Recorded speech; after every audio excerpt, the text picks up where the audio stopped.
Como estuvimos leyendo, el sermón de hoy día se va a encontrar en Tito, capítulo 2, del 1 al 10, que es lo que leímos recién. Y bueno, a lo largo de estas semanas hemos estado hablando, ¿cierto?, acerca del libro de Tito.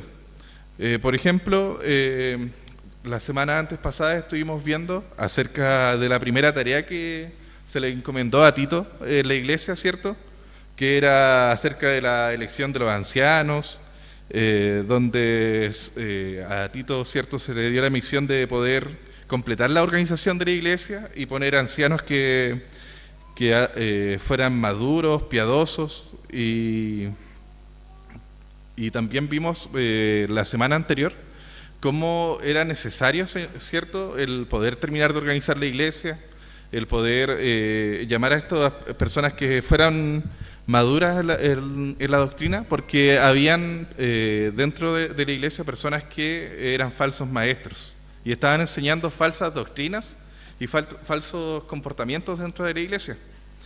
Entonces eso lo estuvimos viendo con el presbítero Rodrigo de la semana anterior, y la importancia de esto era poder contrarrestar y encargarse de los falsos maestros que estaban en ese entonces.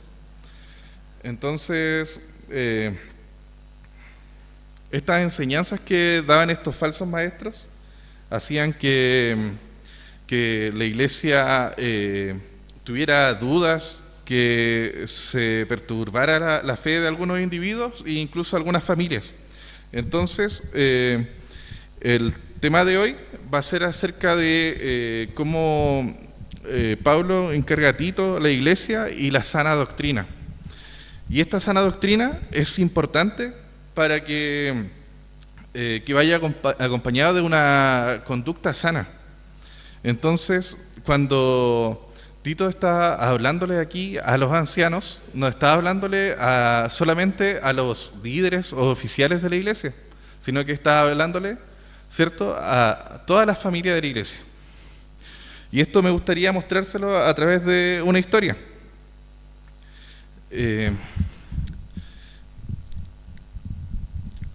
Sí.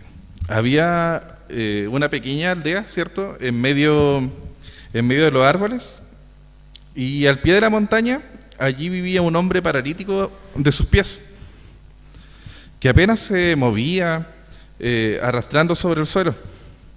Enfrente de su choza vivía un hombre ciego, y este hombre, aparte de ciego, era muy testarudo. Entonces ambos se habían enemistado por alguna razón desconocida. Lo cierto es que todos los días se encontraban una excusa para discutir acaloradamente. Entonces, en más de alguna ocasión se llegaron incluso a desear la muerte el uno al otro. Un día hubo un incendio en el bosque y el fuego comenzó a devorar las chozas de aquella aldea. La gente salió huyendo del lugar, pero nadie ayudó al hombre ciego ni al paralítico. Aquellos hombres gritaban pidiendo auxilio. El ciego daba vuelta en su patio intentando escapar, pero no lograba discernir el camino que debía tomar. En cambio, el paralítico miraba que aún quedaba un espacio al medio del bosque por donde podía huir, pero como era escabroso y sabía que no iba a poder arrastrarse hasta llegar ahí. Entonces no tardaron mucho en darse cuenta que la única forma en que podía salvarse era uniendo esfuerzos, el uno con el otro. En medio de la desesperación, el paralítico ofreció ayuda al ciego para guiarlo en el camino a cambio de que lo cargara en su espalda y lo llevara con él. El ciego aceptó gustosamente y así lograron salvarse de la muerte. Después de esto, aquellos hombres comprendieron que su enemistad era inútil y perjudicial. Se disculparon y llegaron a ser los mejores amigos. Si bien el tema que yo hoy día quiero hablarles no se trata de la enemistad de ninguna manera, y tampoco se trata, ¿cierto?, de lo que es el perdón. Hoy lo que quiero resaltar de esta historia es la colaboración que había entre estas personas. ¿Por qué? Porque es importante cuando hablamos de lo que es la falsa doctrina, de lo que son los falsos maestros, que haya una colaboración dentro de la iglesia para poder combatir esta falsa doctrina. Entonces, el apóstol Pablo, cuando dirige esta carta para Tito, nos está mencionando solamente, como le mencioné anteriormente, a los ancianos de la iglesia, a los presbíteros, los diáconos, sino que incluye a todos.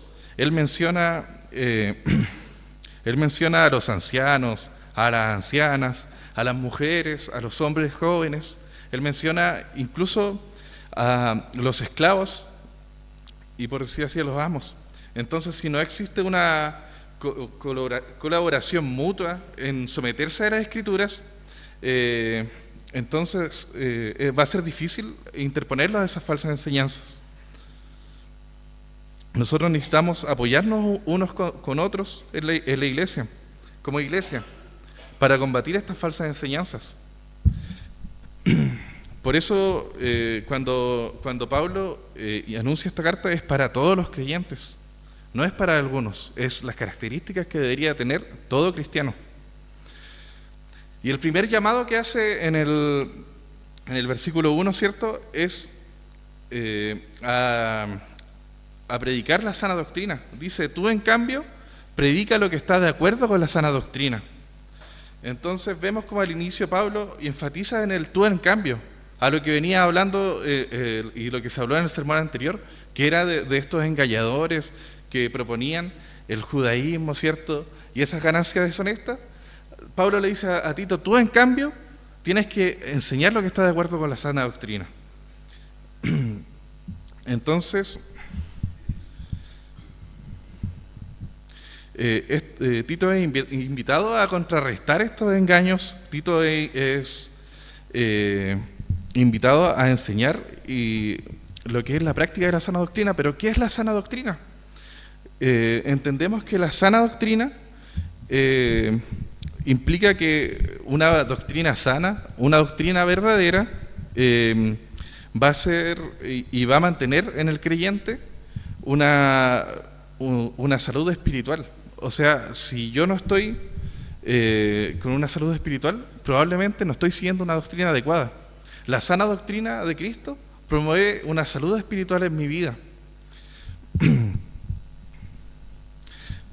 En Tito 1:9 anteriormente, cuando habla de los ancianos, dice que deben apegarse a la palabra fiel, según las enseñanzas que recibió, de ningún modo que puedan exhortar a otros, de modo que también puedan exhortar a otros con la sana doctrina y refutar a los que se opongan. Eso dice en Tito 1:9. Entonces vemos a través de esto que, como anteriormente Tito habla de las cualidades de un anciano, nos habla acerca de alguien que se apega fielmente a las Escrituras, va a poder exhortar a los demás y va a poder enseñar lo que es la doctrina y aparte refutar a esas personas que se están oponiendo. ¿Cómo está siendo nuestra doctrina de sana?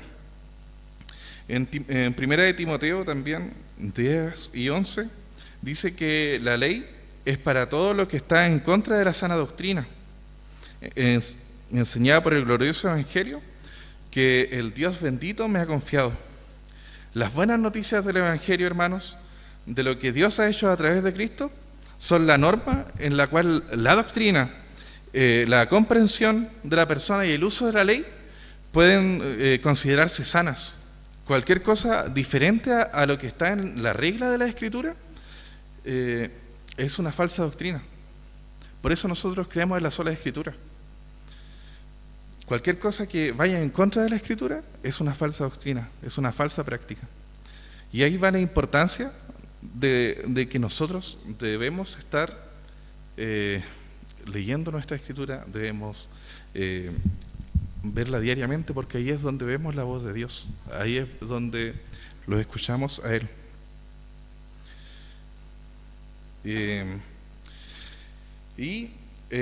Aparte de este llamado a predicar la sana doctrina, también hay un llamado al buen comportamiento.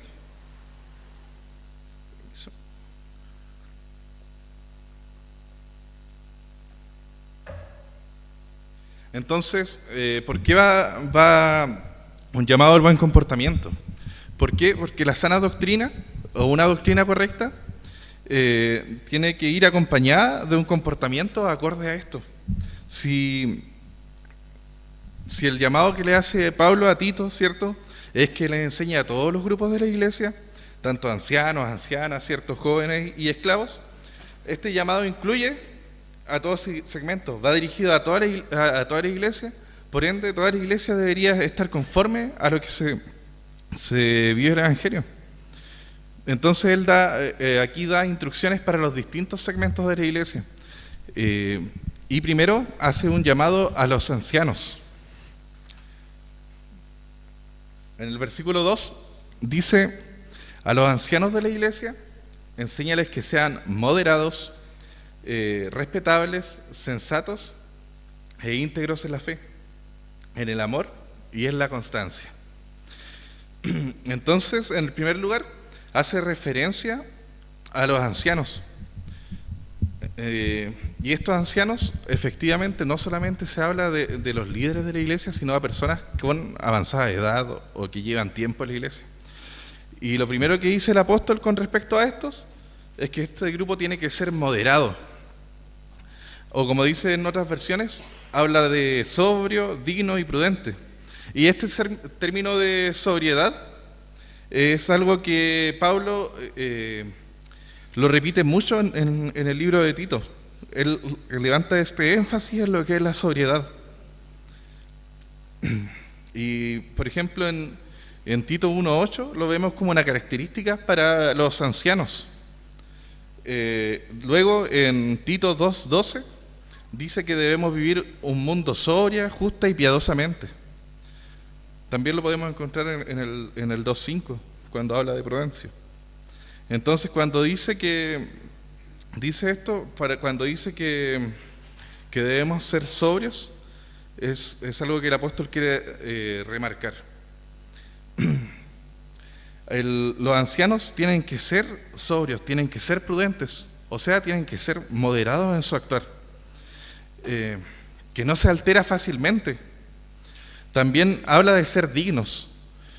En la Reina Valera dice, en vez de digno, habla de serios. Pero este serios no es como una persona enojona o una persona que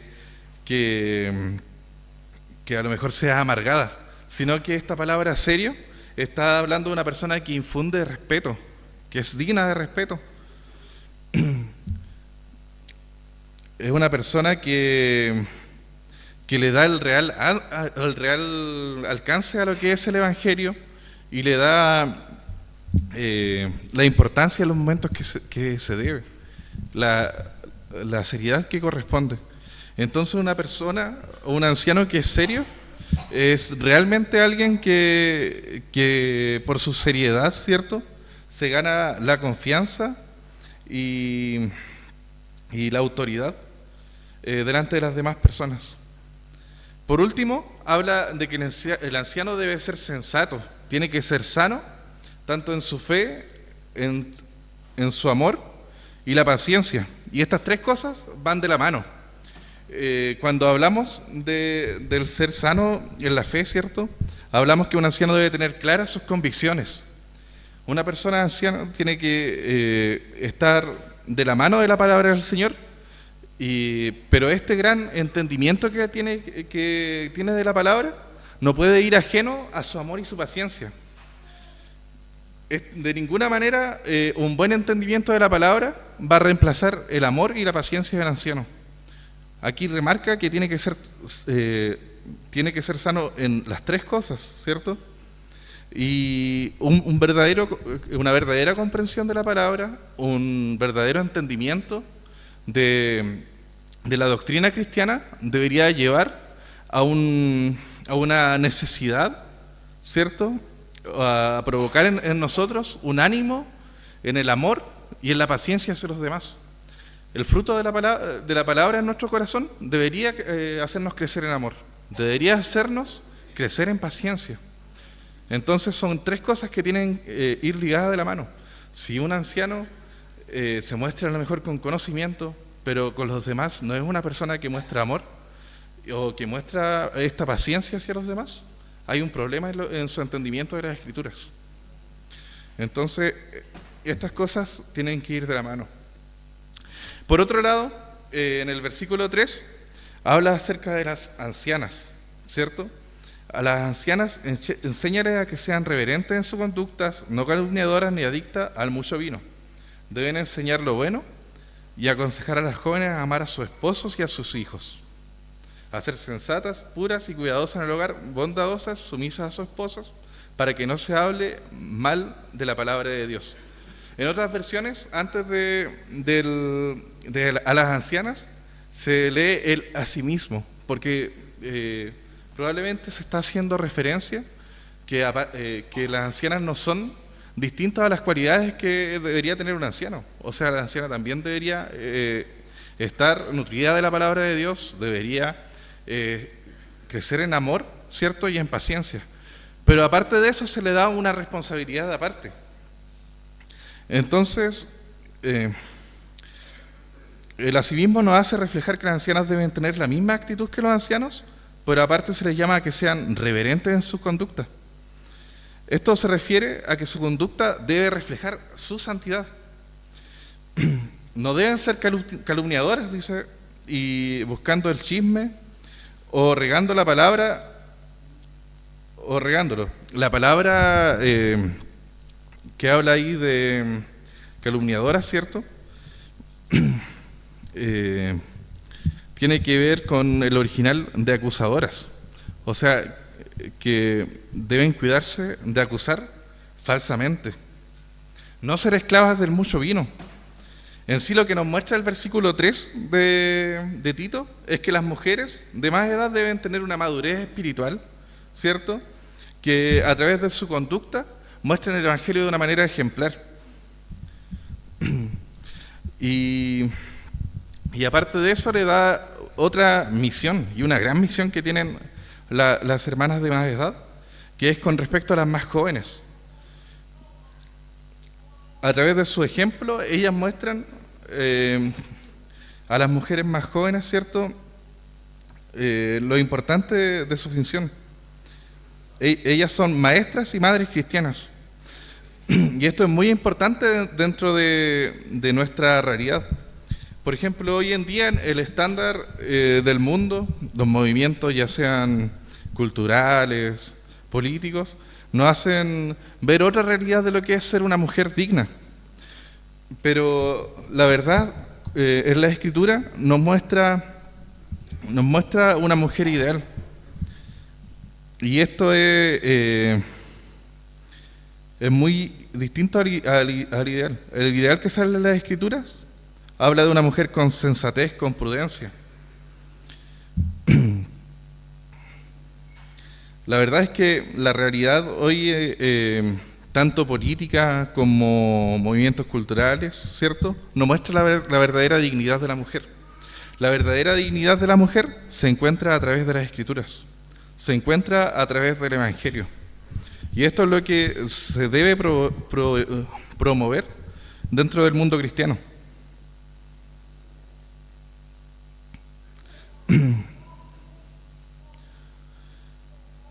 Hoy en día entonces encontramos muchos desvíos del propósito de la mujer, y también pillamos a muchas mujeres a lo mejor de corta edad que están desoladas, que no tienen quien la guíe, y aquí es cuando entra el rol de una mujer madura, ¿cierto?, de una mujer madura en el Evangelio.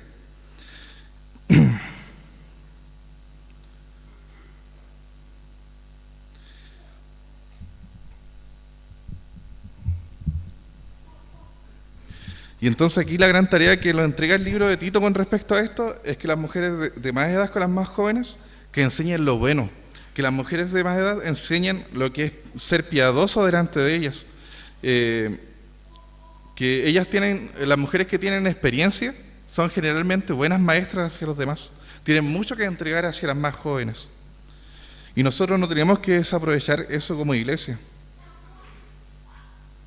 de ninguna manera.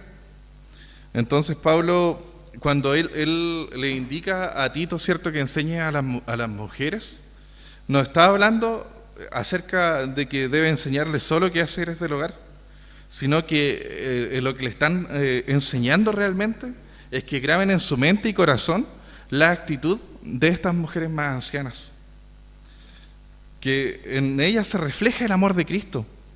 Entonces, una mujer que tiene el amor de Cristo va a reflejar esta obediencia hacia su Salvador, va a entender lo que Dios ordenó y lo que dispuso. Una mujer centrada en Cristo va a amar a sus hijos, va a amar a su esposo. Una mujer centrada en Cristo va a ser pura, va a ser cuidadosa con su hogar. Y cuando va a ser bondadosa, ¿cierto? Y sujeta a su marido. La figura de hacendosa o cuidadosa en el hogar de ninguna manera dice que la mujer no puede trabajar o no puede hacer otra actividad. Esta figura muestra que su prioridad, su corazón debería estar en el hogar, en su casa, ¿cierto? Pero de ninguna manera bloquea hacer otra labor, sino que ordena su prioridad. A no descuidarlo a pesar de que las demás labores puedan ocupar su tiempo. El ser bondadosas puede traducirse como amables. Ella no dirige la casa con la mano de hierro, sino que ¿cómo lo dirige? Como lo hace la mujer virtuosa. En Proverbios 31:26, cuando dice que practica la ley de la clemencia. Entonces, eso habla acerca de la mujer virtuosa. Deben ser sujetas a su marido. El ser sujetas también va de la mano con lo que definimos ser sobrios y aceptar la orden de Dios. Entonces esta orden Dios la ha dado para glorificarse, ¿cierto?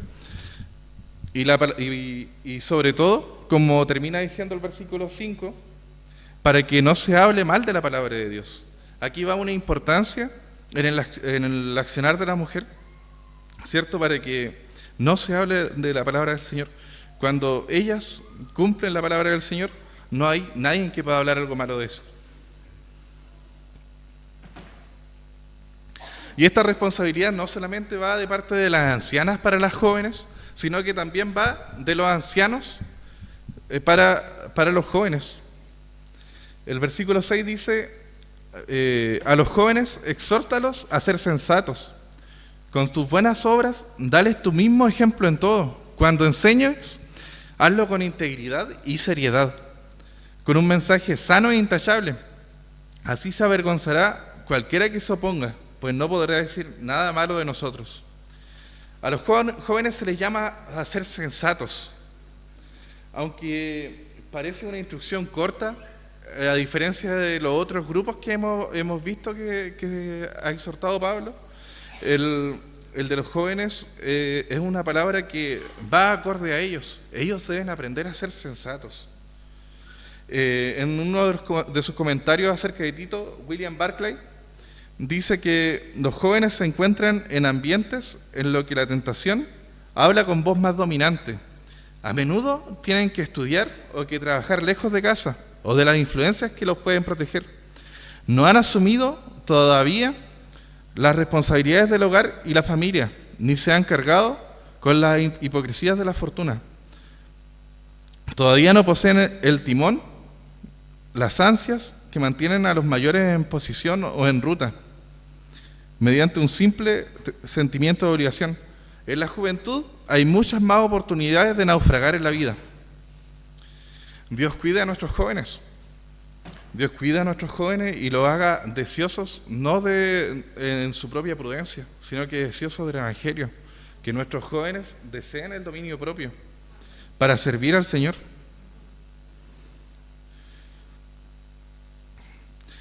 Eso es lo que debemos enseñar y debemos mostrar a los jóvenes.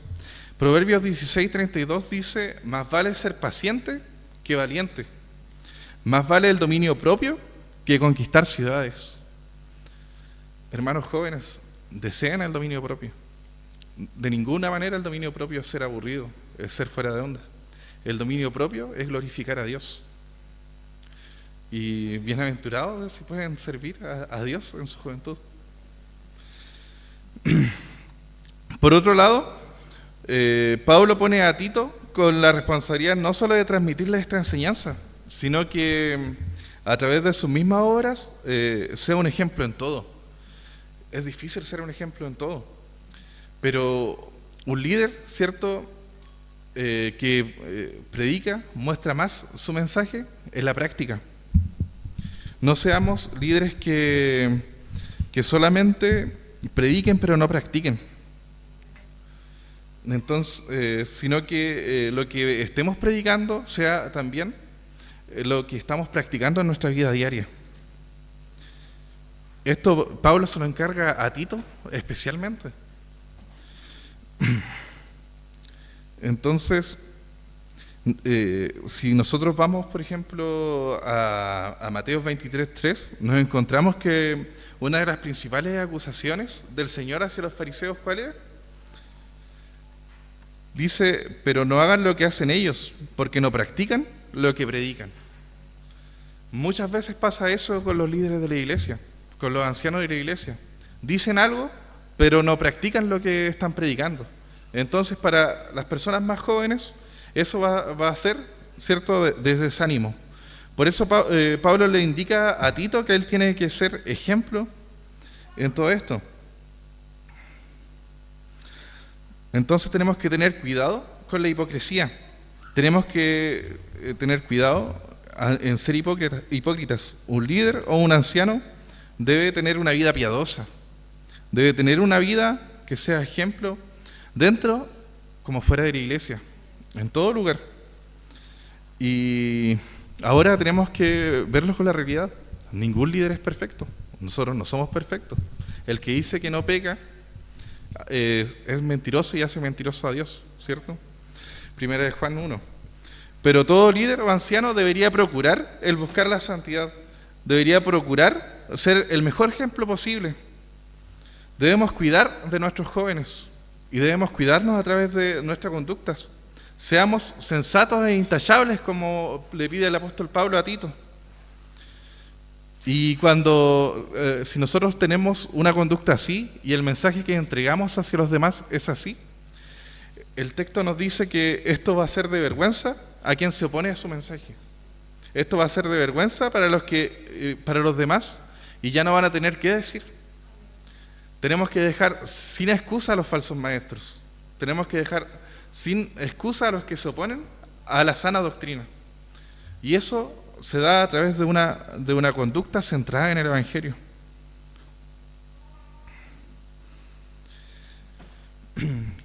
El tercer punto es el llamado a los esclavos. Pablo le pide una conducta centrada en la sana doctrina, y esto, sin dudar, embellece el Evangelio. En el versículo 9 dice: enseña a los esclavos a someterse en todos a sus amos, a procurar agradarles y a no ser respondones. No deben robarles, sino demostrar que son dignos de toda confianza, para que en todo hagan honor a la enseñanza de Dios, nuestro Salvador. Entonces el apóstol Pablo tenía una palabra para los esclavos. Siempre él tenía una palabra para los esclavos, y esto no significa que él estuviera a favor de lo que es la esclavitud. Más bien, el mensaje que él está transmitiendo, tanto a esclavos como para sus amos, es que puedan vivir en una forma que agrade al Señor, que puedan vivir en una forma en que tengan comunión unos con otros. Entonces él muestra 3 focos en donde podemos ver estos 3 pecados principales que él llama la atención. El primero es la desobediencia. Pablo invita a los esclavos a ser obedientes a sus amos, al sujetarse a ellos en todos. Dice: siervos, obedeced en todo a vuestros amos terrenales, no sirviendo al ojo, como los que quieren agradar a los hombres, sino con el corazón sincero, temiendo a Dios. La actitud de ellos en su servicio tenía que ser enfocada en agradar a Dios, no a sus amos, en agradar a Dios. Y esto también nos muestra que esa obediencia no debía ser una obediencia absoluta. O sea, si el amo llegaba a pedir al esclavo que robara, que mintiera o pecara en su favor, obviamente él no estaba obligado, porque su obligación es agradar al Señor. Entonces cualquier cosa que es distinta a la voluntad del Señor, a eso no se está refiriendo el apóstol cuando habla de obedecer en todo, sino más bien en el buen sentido de agradar a Dios en todo. En segundo lugar, habla acerca de no ser respondones. A lo mejor estos esclavos, ¿cierto? Ellos manejaban bien el trabajo que ellos hacían, podían tener discusiones con sus amos, también podían a lo mejor cosechar cizaña con sus demás compañeros, ¿cierto?, acerca de su amo. Pero Pablo les indica que no sean respondones con su amo, que lo respeten, porque el ser respondones es un mal ejemplo hacia los demás creyentes. Para un esclavo creyente, para no los creyentes. Y al final eso puede tomarse como rebelión. Y en tercer lugar, acerca de los esclavos, nos habla de no robar. Sería fácil para un esclavo, ¿cierto?, el apropiarse de las cosas pequeñas de sus amos y decir que desapareció, que se perdió, y después venderla. Estas actitudes, según Pablo, no son para un esclavo cristiano. Más bien debe mostrarse siempre digno de confianza. Ahora bien, si el día de hoy no vemos esclavos en nuestra congregación, pero sí, muchos somos empleados. Muchos somos empleados y esto también aplica para nosotros. Debemos ser obedientes con nuestros jefes, no debemos ser respondones y no tenemos que tener ganancias mal habidas a expensas de nuestros jefes. Hoy en día hay muchas pérdidas dentro de las empresas, hay muchas ganancias que se van a mal, gracias a que sus trabajadores hacen recortes o hacen robos dentro de ellos. Y eso no debería estar en nuestro corazón.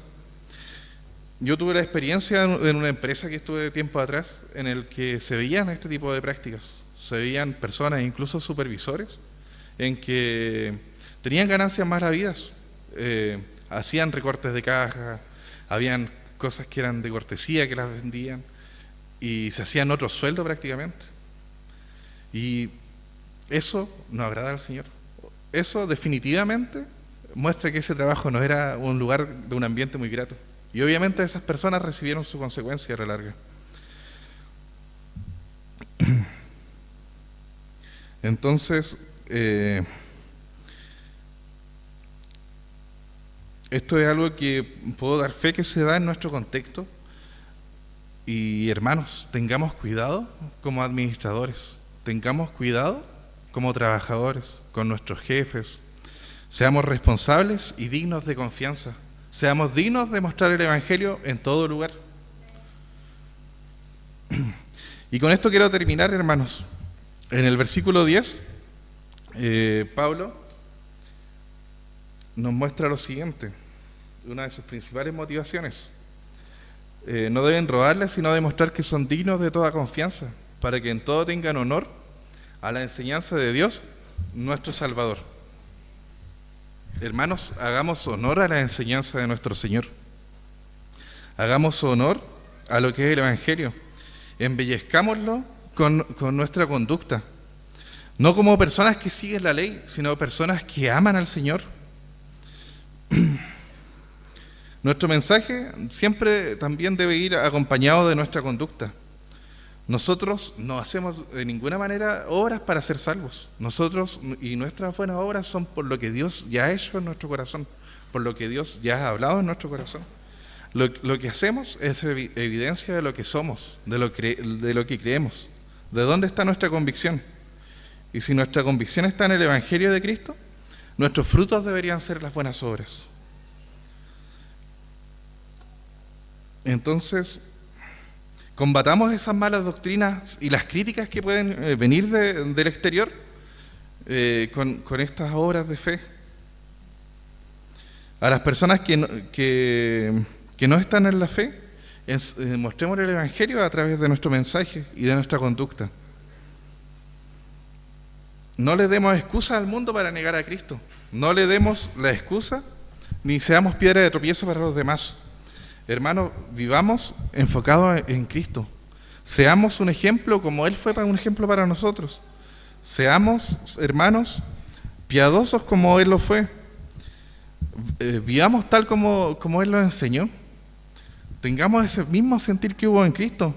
Que tengamos la confianza como el apóstol Pablo de decirle a los demás, ser imitadores de mí como yo soy de Cristo. Entonces que en nuestra vida podamos mostrar el Evangelio hacia las personas no creyentes sin que podamos darle una razón para ellos renegarlo. Centremos nuestra vida en el Evangelio y seamos como Pablo le manda a Tito.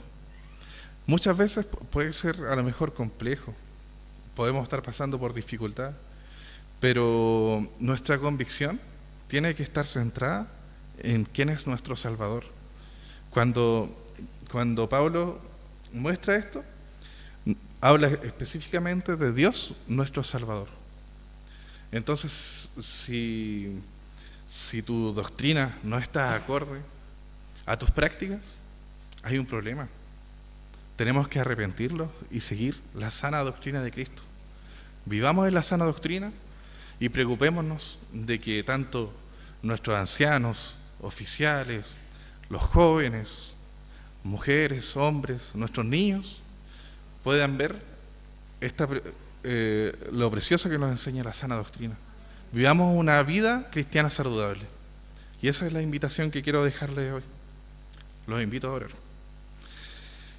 Señor, te damos gracias, Padre, porque tú hablas a nuestra vida, porque tú nos muestras que nuestro Evangelio no solamente es un mero conocimiento, sino que es una vida práctica, Señor, viviendo en pos de ti, Señor Jesús.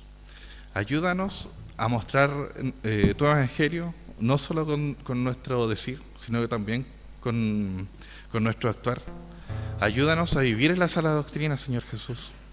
Ayúdanos, Padre, a poder desenmascarar a los falsos maestros, a poder decir que no a las falsas doctrinas.